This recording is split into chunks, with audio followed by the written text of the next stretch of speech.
Yo, what's good, y'all? It's your boy KC.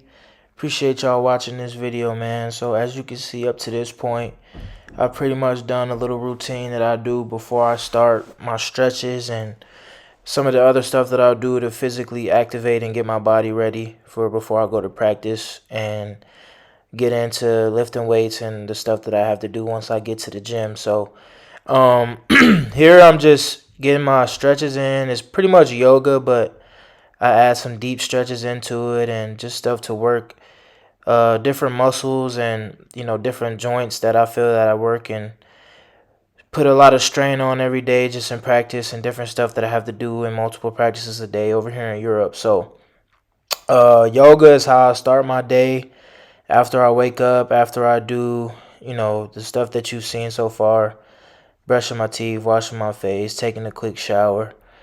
um, Journaling in the morning, writing down my goals, reading through my goals and my affirmations, just putting out into the atmosphere the things that I want to achieve and that I'm striving for, short term and long term. Reading the Bible, um, reading my verse of the day on my Holy Bible app, doing my daily devotional, which is also through my Holy Bible app, all while sitting in a stretch, butterfly stretch, that as a basketball player, our hips are properly as an athlete in general. Your hips are everything.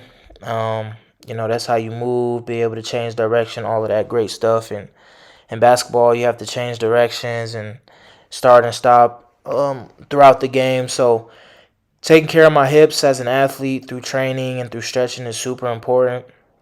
So that's something that you've seen so far in this video.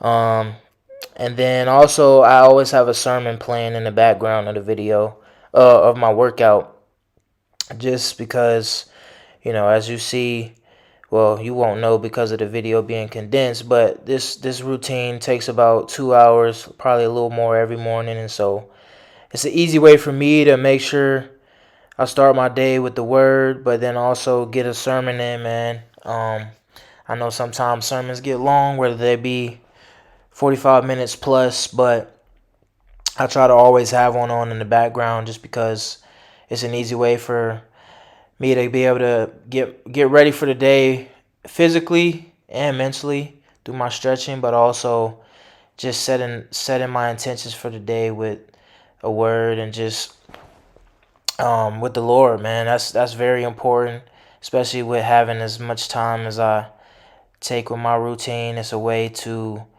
um, start my day off with God, and I feel like no matter what the day throws at me, I can always have a good day if I started with the Lord. So, um, besides that, man, these are my stretches that I do every day, man. I do these also before every game, part of my pregame routine. After I do my on-court stuff and my body gets warm, I do this same routine before games. I've really been doing this for years now, probably since I've been a pro, probably my second year as a pro.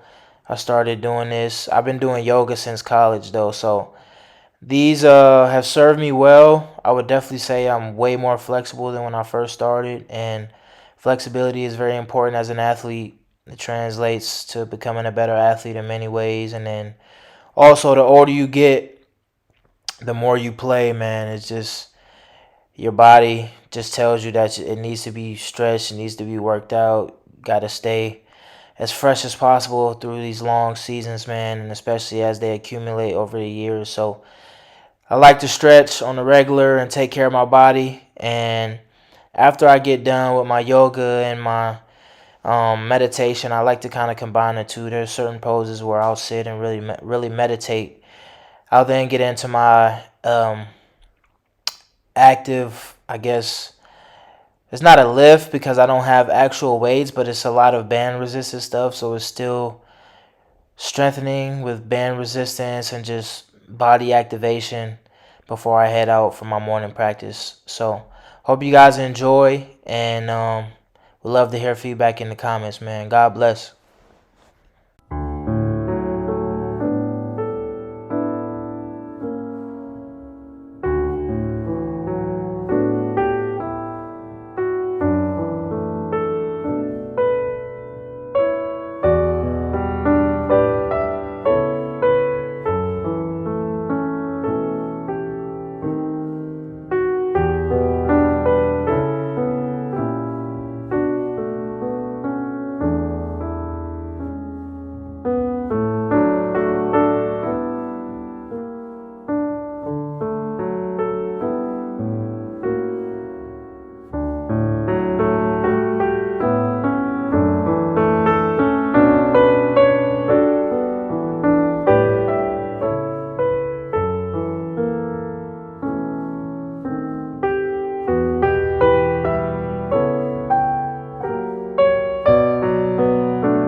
You. Alright, y'all. I'm back. So getting these push-ups in right now, man. Hey, push-ups you can never go wrong with. Get the chest right, get your back right, have you feeling strong, have you feeling swole. When you drive into the rim, the defender's bumping off of you. We need all them and one lays, okay? Next, I'm getting in the bandit curls. Alright. Curls for the girls. Summer is approaching us. It's spring, man. You want to get your beach body on, get out on the beach. Feeling good, looking good. Hey, feel good, look good, play good. That's real. That's a fact. So can never go wrong with the curls. Also good with the dumbbells if you have actual dumbbells, which I'll get in dumbbell curls when I get to the gym. Now I'm working on ankle strengthening, ankle mobility. I'm someone who honestly, early on in my career, even dating back to college and high school, I had a lot of ankle problems. Rolled ankles, that always happens in basketball especially, but I'm sure in other sports as well. So I get my ankle exercises in every day, man. Again, I do 3 sets of everything. So by the time you finish these, if you're doing these every day, your ankle should be on fire, man, and just a lot stronger. You should just, I mean, honestly, I can literally feel that my ankles are stronger. And that makes a big difference when you're talking about changing directions and just having quick twitch muscles and all of that great stuff. Part of your feet. Your feet are everything. If your feet ain't right, you can't play the game of basketball. You can't play any sport really because pretty much every sport you got to be on your feet and moving and be able to change direction and all of that great stuff. So this is one of my favorite ones. This is ankle strengthening, but also this works on your bounce. I forgot the name of the part of the body. I want to say yeah, I'm not even going to try. I'm not about to sound crazy. But this helps get your bounce right too. That front part of your leg, strengthening that part of your leg definitely will have you jumping out the gym if you stay consistent with it. All right, so next I'm about to get in my wrist exercises.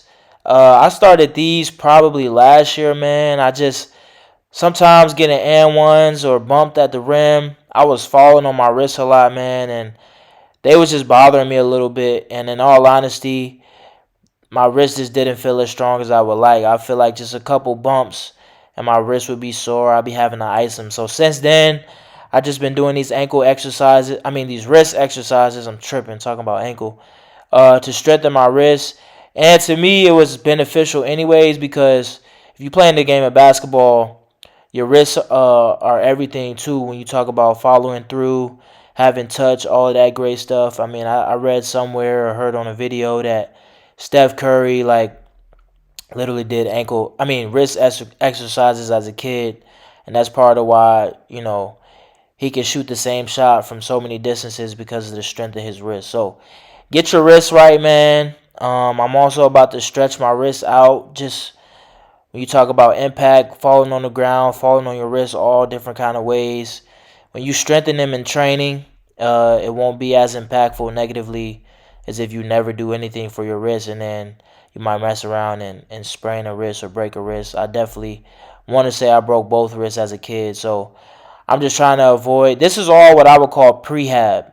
Instead of waiting for something bad to happen and having to strengthen these different areas of my body, I'm just trying to have them strong from the jump and just totally avoid injuries up front. This next exercise I'm about to do is another one that'll get your bounce right. These banded knee to chest. I mean, once you remove the band, this action is literally how you jump off one when you're going up for lays, going up trying to dunk on a big. This should help your explosiveness. Again, this is going back to hips. Working on my explosiveness, working on getting to the rim and finishing over those bigs down in the paint. Again, this is another hip exercise. I think these might be called clamshells too, but just working on strengthening the hips in every direction. I did the knee to chest earlier. We did the floor exercise, pushing the hip to the ground with the 90-90s, and now we're opening the opposite way just to work on every direction of strengthening the hip. Got to get the core, man. Core is everything. Not only as an athlete do you want to look good, feel good, play good, but you also want to have a strong core. The core connects the upper and lower body, so if you got a strong core, you're able to take those bumps going to the rim, able to take those bumps as a defender, whether you play football, any sport, man. If you got a strong core, you got better balance. You could just take a lot more hits and bumps physically than if your core is weak. I mean, you're just gonna crumble, and your opponents ain't gonna have no respect for you straight like that. I think this is the end of what I do. Definitely is. Get the jump ropes in, man. Gotta have the bounce. It's early in the morning, man. Single leg jump rope early in the morning is definitely not the move. But hey, if you want to be great, sometimes you gotta identify what's necessary and eliminate the risk. So this is necessary for me to be athletic and me to get into the paint and be able to finish over a big. So we make it happen. Then to end the workout, man, again, I do 3 sets of that. So 3 sets of everything you just saw. After the stretching is over with, we get that in. And then to end the workout, we're just going to roll out. It's so important to take care of your body as an athlete. And rolling out is crucial. Is definitely a part of that as well. So this is like soft tissue work. I won't say a massage because a massage is much more relaxing and you're not having to do any work, but it's close to it. It's something you could do every day without needing anybody else. It's going to work on just getting, I won't get too scientific, but, the lactic acid and all of that good stuff that builds up when you running and jumping every day with multiple practices. When you roll out, it's just helping break down some of the stuff that's in our body that builds up as athletes that if you don't handle over time could become an issue. So got to get the rolling out in every day. This is probably, besides the stretching, I like to end with this because certain spots it just feels like, hey, I'm aching here. I really want to hit this spot, and it's going to ultimately pay off in the long run as far as taking care of my body throughout the season. So rolling out is definitely crucial, man. And then to finish it, I'll roll out my feet with a lacrosse ball. Again, I said earlier, your feet are everything. If your feet not right, you can't move and you can't play. I won't say all, but majority of sports, if your feet ain't right. So got to take care of your feet, man, whether it be strengthening your ankles, strengthening your toes. I'm pressing down on the lacrosse ball with my toes right now just to stretch my toes out, and then rolling out my arches, man, just to have my foot comfortable. So I appreciate you guys tapping in and watching, man. Hope you enjoyed it, and I'll get back to you with the next video.